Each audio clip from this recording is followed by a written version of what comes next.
Hal itu terlihat dalam akun Instagramnya @sandiaulia Sabtu tanggal 26 Juni tahun 2021.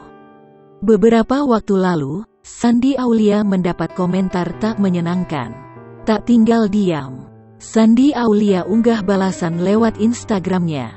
Sandi Aulia mengatakan, profesi pelaku yang sudah menghina anak bukanlah profesi orang sembarangan.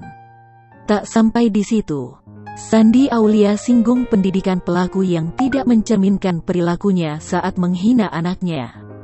Ibu Sandi Aulia menyuruh pelaku untuk minta maaf kepada Sandi atas tulisannya. Namun reaksi pelaku justru makin membuat Sandi Aulia geram. Sandi Aulia juga mengungkap bahwa orang tersebut ikut menghina ibunya, bukan hanya anaknya.